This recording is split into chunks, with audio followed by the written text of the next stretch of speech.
Hello and welcome to Kunst. Hello, a chroeso I Kunst. Today we're going to be taking a walk with Saunders through Grangetown.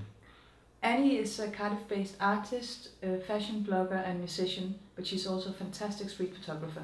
Yeah, we're big fans of Annie's photography here at Kunst, so hoping we can get her to shed some more light on her blog Cardiff to the Sea. Thank you.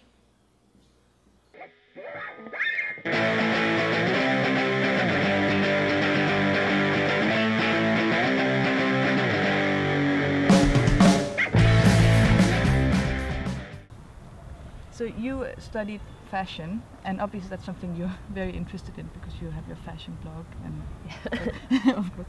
But so aesthetics, how important is that in your photography? Yeah, I think with fashion these days I more relate to the composition side of like clothes rather than trends. It's not really something I follow at all. So I think that's how I treat photos as well. I like to try and whatever it is, it could be like a leaf on the floor. I'm like, oh, the leaf should probably go in the left top hand corner. So I'm like, and you like try and compose a picture like that. So, and in terms of like colours and stuff, I've always grown up in the city centre. I've lived in city centres, and areas in particular aren't particularly affluent. So that's what I'm used to, and that's what I feel comfortable in. And I felt that I really wanted to document where I came from and where I am now. Seems I haven't moved at all. I've moved 100 metres down the road. So what do you look for when you go out to take photographs? Do you know what? I've always, when I walked like to work or walk to town, I've always got my camera with me. It can be anything. It could be like a person, like they've got perhaps like, especially in Grangetown, they've got a mix of cultures. They might have like a traditional dress on and have trainers on. For me, that's really interesting rather than just, you know, someone with jeans and trainers. I wouldn't bother. It wouldn't, you know, be of interest to me. And I don't know. Like a weird wall, I mean that's quite like a weird wall, like there. I quite like that wall over there. Like, I don't know, things that you wouldn't look at, I think. But again, I'd probably look at the composition. It wouldn't be like, look at this weird wall. It'd be like, how can I make that, if it was an art piece, look like that you could, you know, stand alone, not just, yeah. Because I see that a lot in your photographs, that it's juxtaposition or contrast. There's a lot of that. Yeah, in your photographs. Yeah, I do like that. So what do you think makes a good photograph? Yeah, again, do you know what? I would go back to that thing. I don't know.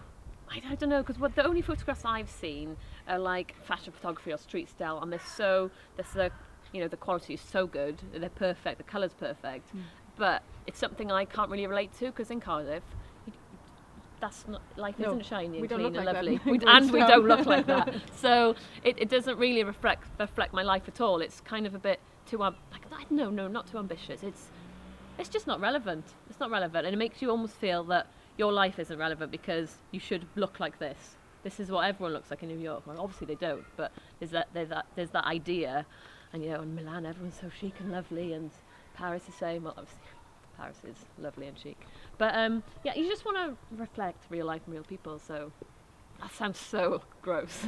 Just want to reflect real life. What you use film a lot. How come you choose to use film rather than digital?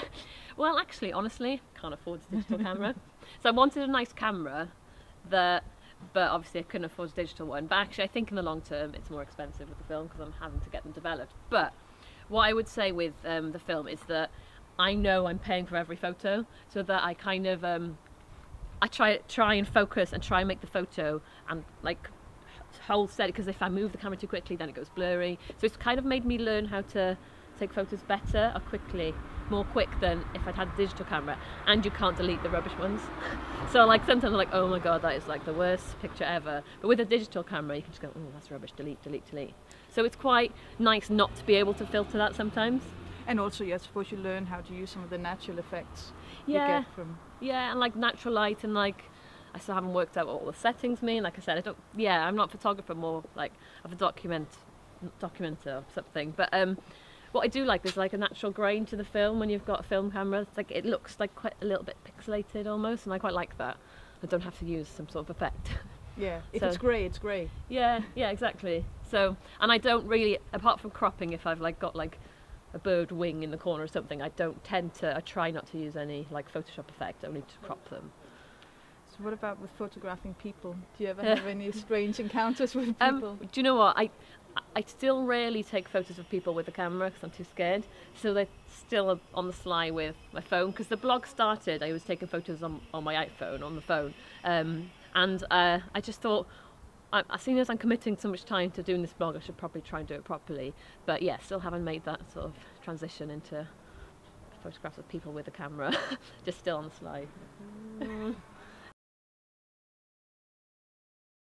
Yeah, I think I noticed, it's not deliberate, but I noticed that the colour scheme is quite grim in my photos. They are all quite grey, and I suppose I noticed that the only strong colour that pops up quite regularly is yellow. I think that's because, like, you know, you get the double yellow lines, or someone has like a yellow bag or something, and I quite like that, a contrasting colour within quite a grey backdrop. But yeah, this is like, I like being in the lanes because they've locked all the lanes now, which I think is good. If my house backed onto a lane, I would want it locked up too. But it's quite nice seeing them because I haven't seen them for a while. So I mean, there's like this lovely wall with a barbed wire here. There's no way anyone is going to want to climb over that. So that's very good security right there.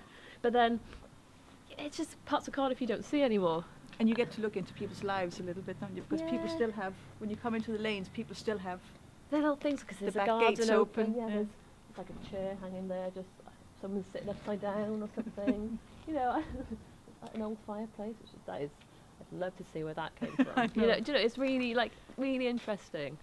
And the things you just don't notice. Everyone is in such a rush every day. I'm always in a rush. I don't see anything when I'm walking. So it's good when I have my camera, I do slow down. So it's, I suppose, a way of just having a little look around to see what's going on, instead of being like really stuck in like your world and I'm really late, I have to get to work. So it's forcing yourself to slow down. Yeah. And look at the world. Yeah. So you grew up in Riverside, and a lot of your photographs are, well, most of them that I've seen anyway, are from this side of Cardiff, so Riverside, Grangetown, Butetown. So what is it about this part of town?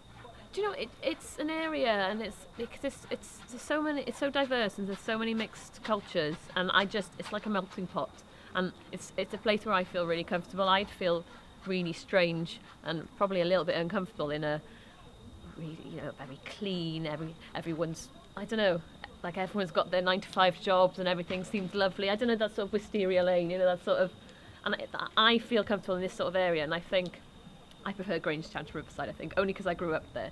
So I think I just want to reflect and feel like I'm reflecting what a lot of people around here are seeing. This is what we see every day. And it's not like, I suppose you could get the impression that I'm doing it to try and counteract what's happening in high fashion. It perhaps subconsciously it is, but I think it's more of, like I just said, reflecting what I'm seeing. And we don't all see these, you know, these lovely clean photographs and all these lovely shiny people with shiny hair, and life isn't like that. Who has time to do that? And also it is a place, like we were talking about earlier, with contrasts and juxtaposition, that it is like that in Grangetown. I see in that you have the older communities who've been here for generations, and you've got a very diverse community. But then there seems to be a lot of new people, especially a lot of very young, well-speaking families who, this is where you can still afford to buy your first house. Yeah, I think, definitely. There's a really like a growing number, like a growing Welsh community in Cardiff, and like you said, I suppose one of the few places that's still relatively in house buying terms cheap to buy a house. But I'm concerned with, you know, a media centre appearing soon in the centre of town, how it's going to affect this area. And I suppose, in a way, I'm trying to, like, again, document this time, because I don't think it's going to last. I feel that the communities are going to be pushed out further out of town. Yeah. So it's important for me for people to see what Grangetown is like, and how, you know, obviously we need to improve the area and, you know, more facilities, but these are the people who live here, and there's no reason why they shouldn't be allowed to live here. And Grangetown is going to become the new Tiger Bay, becoming gentrified, becoming Cardiff so. Bay, where you're saying people are going that's to get what pushed I feel. out. So that's where my interests lie, definitely, in trying to maintain the community here, to keep them here and not have them pushed out to the suburbs. But Annie, thank you so much for Thank talking you. to us. I hope that made sense. Of course it does. Thank you. Thank you.